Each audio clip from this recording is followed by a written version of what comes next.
I decided to really try and expand what I'm doing, which is why I built the team and wrote the book, and, I've gone further and further with what I'm trying to do. And I still continue to try and find, the next big aha moment comes for this industry, and trying to always, work with, the clients on what they're working on and seeing how that can help me find the next step for what I want to work on.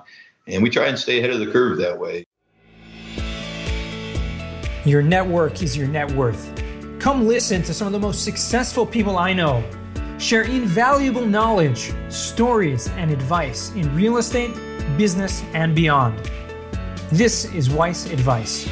Whether you want to take your business or personal life to the next level, look no further.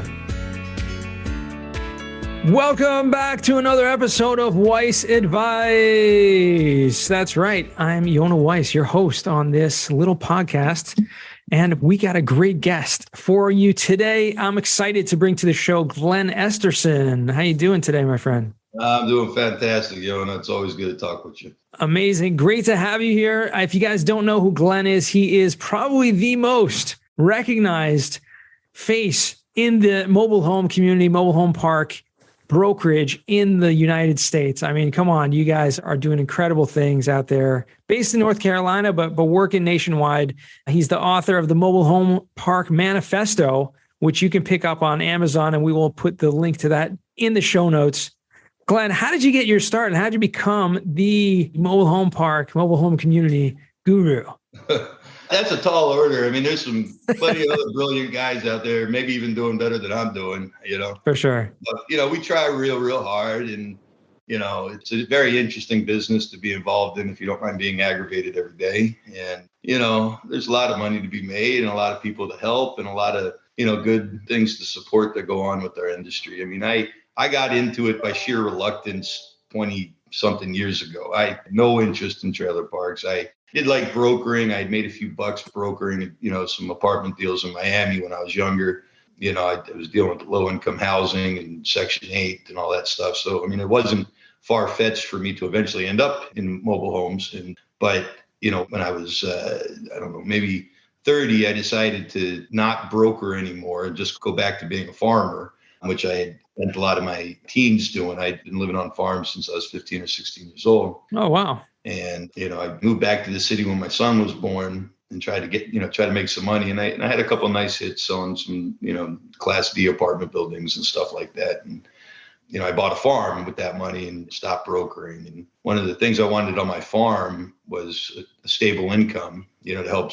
There ain't much money in farming. It's a labor of love, and we were farming mushrooms, and I could tell you it was like, no money to be made, but it was a lot of fun, and a lot of work. Sure. But, I knew I needed a stable income. So I took the last little bit of money that I had left over and, reluctantly bought a trailer park at the time that was about 30 miles from my farm, because there was nothing else within 30 miles of my farm of any kind of asset class. So, I picked it up. It was like, supposed to be this easy thing, and I figured it wouldn't be hard. And after a year owning it, I realized, this thing's a little bit more challenging than I anticipated, and more, became a landlord more than a farmer, which was like totally not what I was trying to do. Right.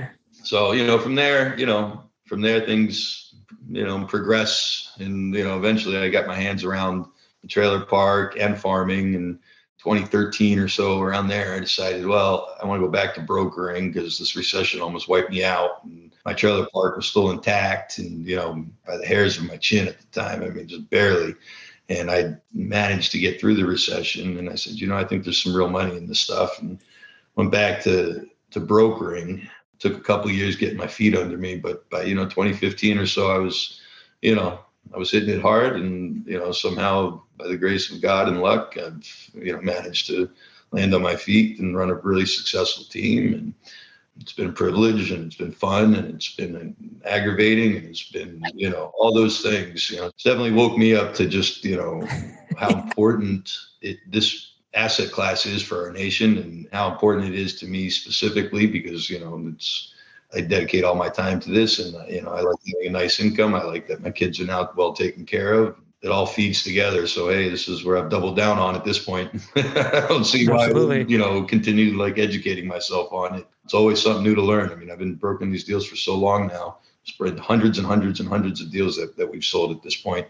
And it's still something new. Every time we're doing a deal that we learn something new about a new system or about a new compliance issue with the municipality or a new this or a new that. And, after a few years of collecting all that information, I decided to really try and expand what I'm doing, which is why I built the team and wrote the book. And, I've gone further and further with what I'm trying to do. And I still continue to try and find, the next big aha moment comes for this industry, and trying to always, work with, the clients on what they're working on and seeing how that could help me find the next step for what I want to work on. And we try and stay ahead of the curve that way. And, I train my guys, and they're all great guys and girls on my team that, didn't have any experience with brokering or with mobile home parks. And, we launched January of 2020, and here we are in August of 2022. And, 2.5 years old in the industry. And somehow we, sold 77 parks last year. That's amazing. Nuts. That's incredible. So you've seen a lot of transformations happening in this space also, I'm sure, over the past few years. It's maturing a lot. It was definitely Wild West when I bought my park. You'd be lucky to get, a rent roll written on the back of a napkin with a pencil. You'd be lucky to get that back then, And now, the software systems have, matured and are more sophisticated, and everybody's got a computer now, and everybody's got internet access now. Yeah. And so now all of a sudden we're seeing a lot more sophistication come into a deal, and, we're getting, much better books and records and P&Ls and, utility reports and all that stuff than we ever had back when, when I bought my park, Sure. when I first started brokering parks exclusively. Well, yeah, I'm sure that makes it a lot easier for you as the broker as well as for the buyers. Yeah, it's still far from great. Like, you go and buy an apartment building or an office building, you're going to have, a stack of good documents. Here, it's like, you're not going to have a stack. Maybe you have a couple papers, but at least they're printed from a software, that you can, actually track back, so it's definitely getting better. And, there's a company I'm involved in called Rent Butter, which is a software that is a tenant screening software that's meant and built for the affordable housing industry. A guy named Tom Raleigh, he's just such a great guy. He came up with this system, and it's another big step into implementing more affordable housing and getting people with lower credit scores below 650 approved, right. And moved into a park. So it helps the owner, it helps the tenant, makes the refinance process a little better for the owner because he has a better quality tenant who's been paying his rent, his collections are good. All these things tie in together, and it's all these neat little projects that, because I've been a broker in the center for so long, I get people, talking with me about interesting ideas they're doing. And a lot of times they're so interesting, I want to support them, and we start, taking next steps with each other. That's awesome. So I've done what I can to really just, glue myself to this industry for better or worse.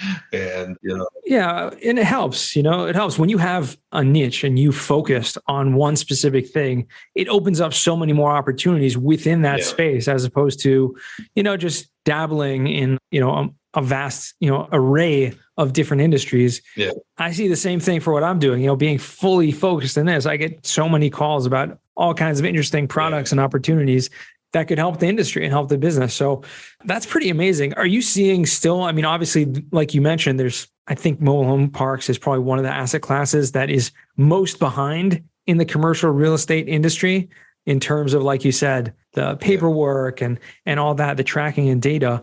Do you find that still the majority of owners of those mobile home parks across at least the areas that you focus on, are still those, mom and pop owners, or has it taken a shift to getting more into the, It depends on how you describe the mom and pop, like I would describe me when I was an investor as a mom and pop, right. Very unsophisticated, kind of just, know what I'm doing and only how I'm doing it, not how other people might be doing it. And, I didn't have much education on the industry, didn't have any supporting best practices and things like that, Right. Meaning you're just running your park and, just running my park, trying to keep afloat. my money coming in it whatever way I could, So, but now there's a whole new mom and pop coming in that's really like a younger, more sophisticated and professional investor type, that is coming into it, Mm-hmm. A different lens. And I think that's probably the more significant buyer pool right now from the newer entry, smaller park stuff. But of course, now the 200 space mom and pop, one park, beautiful park, in Pennsylvania, Wisconsin, or wherever they might be, those guys are actually pretty sophisticated too now, so it seems to have cycled up, but, obviously started probably 20 something years ago, because we just sold a park, not just, but, a few months back in Pennsylvania, that was a trophy asset. And that guy would qualify as a mom and pop, but he was very smart, sophisticated mom and pop who also had other real estate assets that he was, focused on. He just happened to have one beautiful park, Gotcha. So he was running it. He was running it like a proper business. He was running it very well, and, way more sophisticated than, we would give most mom and pops for. So, I mean, what is he? Is he a mom and pop, or is he a professional investor? Right. So but we are seeing the mom and pops really kind of die off in the industry, the traditional mom and pop, because the institutional guys that want those 200 space parks, they're paying the piper and getting them. And, it's giving an exit to those guys who've been in these parks 20, 30, 40 years. But a lot of those kind of guys aren't buying a new park, it's an exit, so just finishing, or they're retiring, or they. With our industry, there's only 40,000 plus or minus parks, 45,000 plus or minus parks in the whole country. Wow. That's not a lot. And so, it sounds like a lot until you go and count up the apartment buildings in any one major city. And it's probably more apartment buildings than the entire amount of mobile home parks in the whole country. Right. So 45,000 parks, and about half of them are, kind of junkier, smaller, under 20 unit type parks that, no investor's really ever going to buy. So you're really only left with maybe 15 to 20,000 parks that are really potentially up for sale one day to an investor, right? And so you have, call it, 20,000 parks across the country, maybe available for sale over some long period of time. And, we mainly have been doing 5 to 10, maybe 15% sales velocity in the industry. So if there's 20 and you're doing 10%, it's only 2,000, parks for sale a year. And we have 20, 30,000 buyers at any given point in time looking for parks, and those are the guys that are willing to talk to a broker. Can you imagine how many buyers are out there that are trying to buy deals that aren't working with brokers at all, right? So it's very, very, very competitive. Right. And, a lot of it deals with the accelerated depreciation, like this being the last year to really harvest all of it in one thing. And in the last 3 or 4 years, being able to get significant tax advantages, I think has helped really light the fire under the non-mobile home guys that are now looking at the industry, especially the certified rich guy that needs depreciation and things like that, So it's really keeping the tilt in the favor of the seller, even though interest rates are climbing and everybody's, asking for price reductions. A seller with the beautiful park still has no distress, and there's very little distress in our industry. So why would he sell it anything than, so like it's a supply demand with, as with anything else, but the last 5 years have been really good to this industry. And I think it's really helped push us more into a investment caliber type of asset class. Whereas before it was, mostly kind of poo-pooed by, all the institutions other than the guys in the know at the time, Sure. So, what do you see, if any, are the challenges right now for mobile home park buyers? I mean, those are the people that you probably deal with the most. Financing, value add stuff, getting a decent enough return on the purchase, especially while interest rates are climbing. The books and records are still, like I said, the better, but they're still a challenge, especially when you're going to a bank that, maybe doesn't know the asset class that great. So financing can be hard. We're still getting good quotes though, in my opinion, upper fours to, on the higher end, maybe, 5.75 or something like that, but still, like my park, when I bought it, was at like 6.5%, 7% interest rate, and I thought that was a good deal at the time, because. And it was at the time. Because a few years earlier, it was 10%, so like to me, it was like anything, I was always told anything below 10% is a good long-term loan. Sure. But granted, these were old people at the time telling me this information, because they all remember the 80s, Right. But, we're now plus or minus 5% now. I mean, if you're looking at 30-year money at 5% interest, I would say that's a pretty good deal, especially if you can pay it off and refinance if it ever comes back down again, So. Yeah, absolutely. Are you still investing yourself, or do you still own that park that you once did? No, I divested in 2015 when I decided to jump in, full-time brokering. So I sold my park on an owner finance note. and on 3-year note, and 3 years later it was paid off like clockwork. It worked out like fantastically for me. And I made a decision at the time to not, rebuy into the industry and do that just so I don't compete with my clients. I still tease with the idea of a roll up one day, like when I'm finally able to retire and, do something there. But at least in the meantime, I'm just here to help people, buy and sell parks and, help them create wealth and, try and get as many deals done each year as we can. But I do invest quite heavily in a lot of other stuff. I just bought an office building that you helped me do an accelerated depreciation cost segregation thing on. That worked out wonderfully. We just, 6 months later, but we just tenanted the building with a 15-year lease with a credit tenant. And, that worked out pretty well. And, I invest a lot in businesses. It's like where I spend most of my investment money.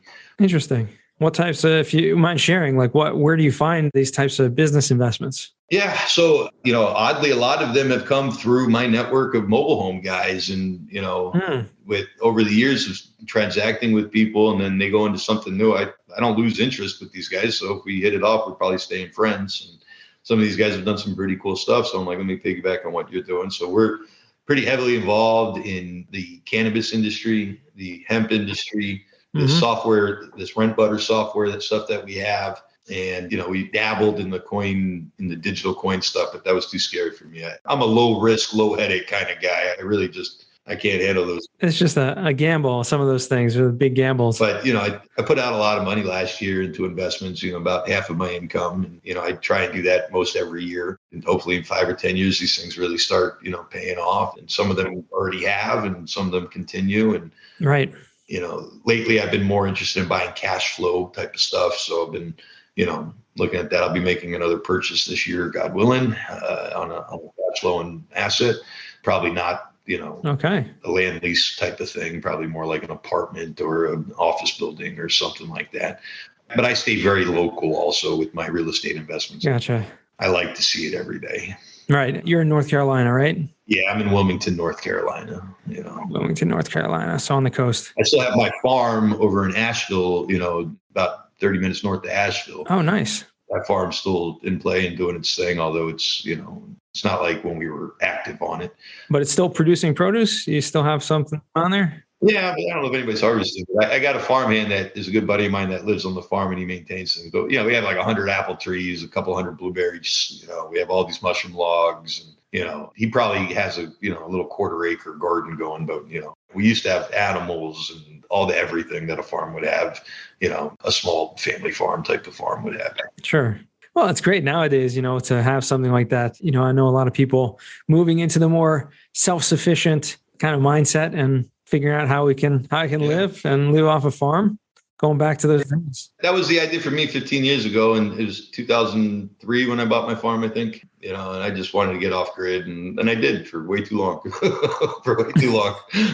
and, ended up being, I thought I was poor when I moved there, but boy, by the time I was, 2012 rolled around, I realized what poor really felt like. It was a very challenging time, constant foreclosure notices, and the city was fighting with me about my trailer park and shut it down. All these maddening things that really were just too much for me to handle. I said, I better go get a real job again. So, that sounds like it was a pretty challenging time. I know a lot of people struggle during that time. If you could share like one or two things that at that time that helped you just kind of to turn it around to get to where you're at now. I had to get real with myself, so a little bit of backstory was, I had a son that was born and he was born, very sick. And when he was about 2.5 years old, 3 years old, he finally started getting healthy again. But it was, years in the hospital, and it was a traumatic event for me, And so while he was getting healthy, we were living in Miami, and that's how I started brokering, because I needed some day-to-day money stuff, and I was renting apartments and things like that. But for me, the impetus was I wanted my son to have a healthy life, free, quality air, quality water, all that kind of crap, But by the time 2010 rolled around and the recession was in full tilt, I was already saying to myself, this might not be the right path because I can't make any money with farming, and farming is topped out at X amount of income. And, I'm working as hard as a man could work, 80 hours a week, farming and tending this trailer park of mine.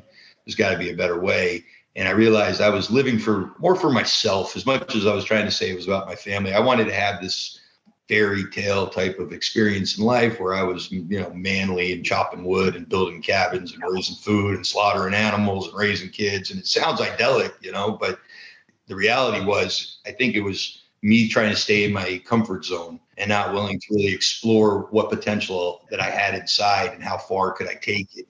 And, I'd always heard since I was a kid, you got all this potential, but I always used it as like a negative thing. Like just all I felt like my parents meant I wasn't living up to my potential. I'm a failure, But eventually around 30, 35 years old, I started cluing in and maturing that, hey, my potential is actually out there. And I am just sitting here taking the easy street, even though it was the hardest easy street you've ever taken, excuse my language, But when I realized, wait a second, I don't want to face foreclosure. I don't want to deal with this. Let's cut all the fat and let's see what we can do. And let's take, the real hard steps forward to see what we can do. Give yourself 3 years.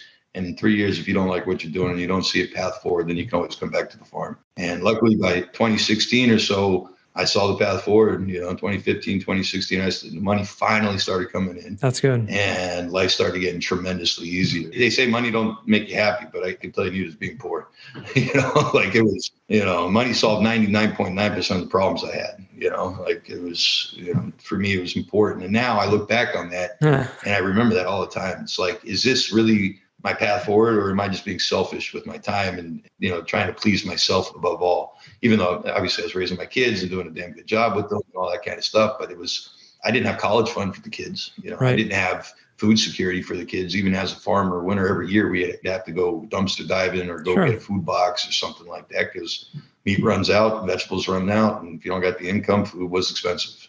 Like for us, the nearest grocery store was 30 miles away. Gas was $4 a gallon, we were living on $15,000-$20,000 a year.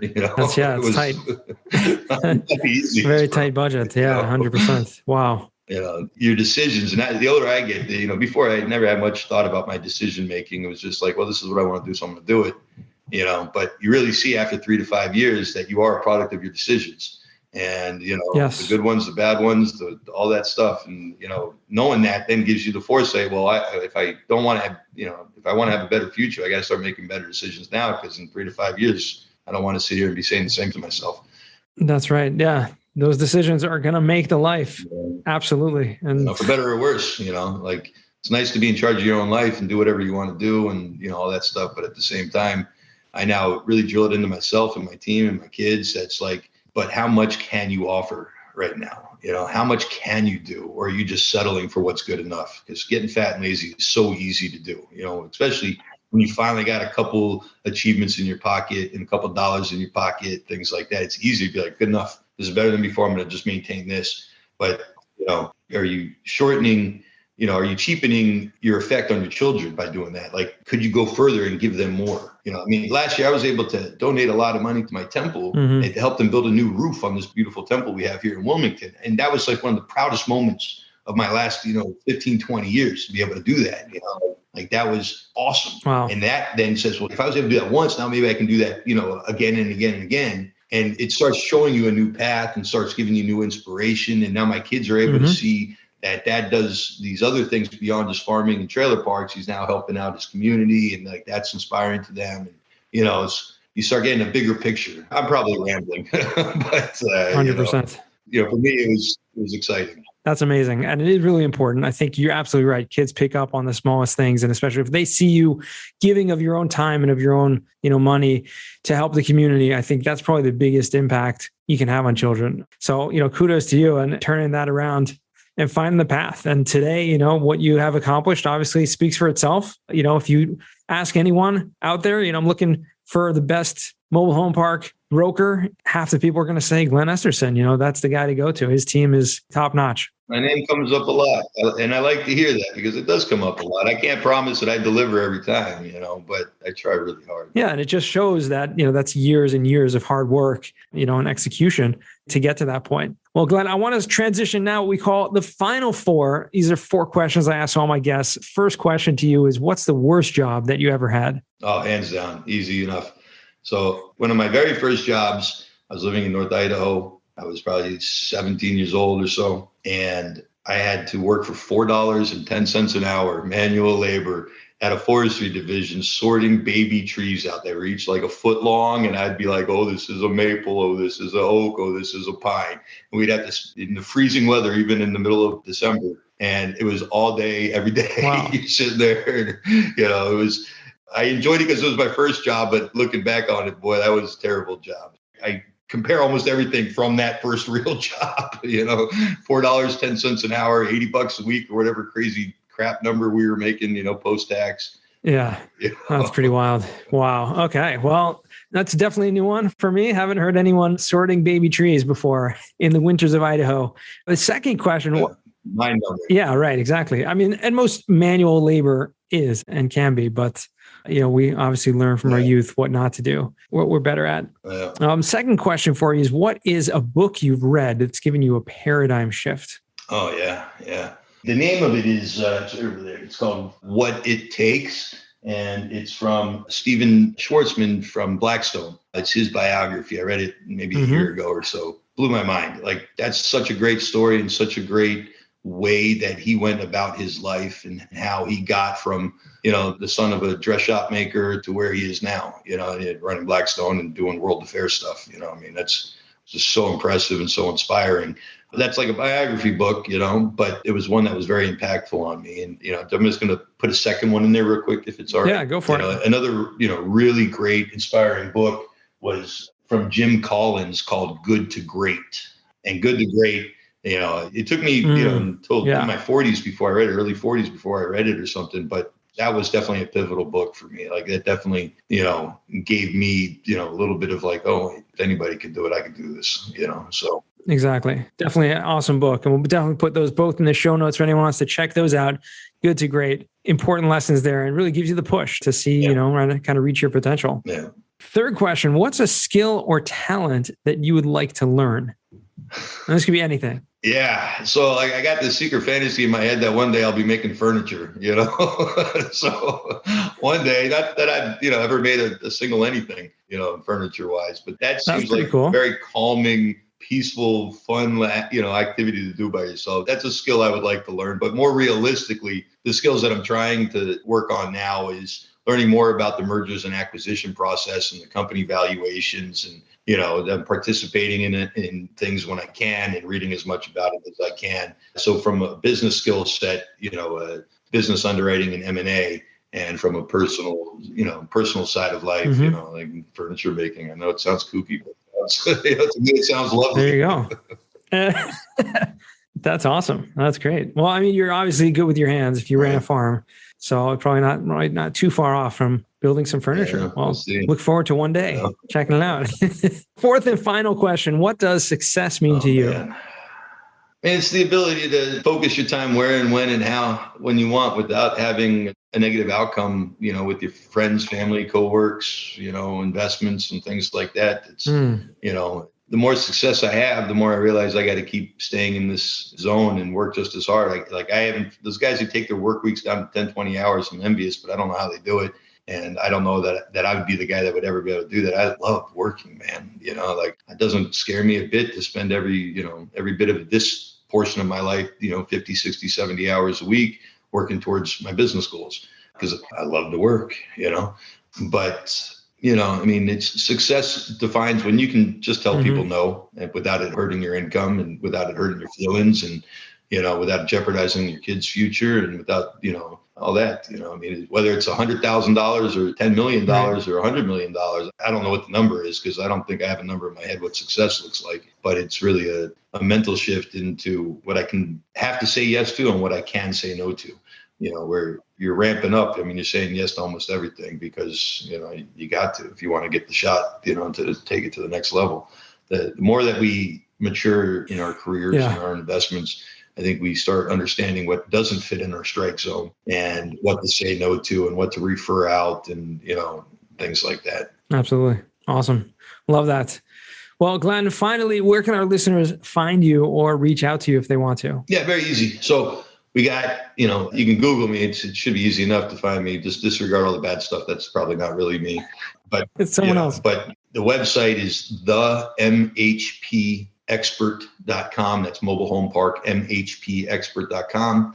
You can get to us through that website. You can go to our team's website, which is EstersonMHCteam.com. And, they're similar products, but different products. But you can see that kind of stuff. And of course, LinkedIn, I'm, very active on LinkedIn and stuff like that. So you just, search me there and you can easy enough time to find me. If you want to call us too, we got a hotline, 720-MHP, the number 4YOU. So it's 720-MHP4U.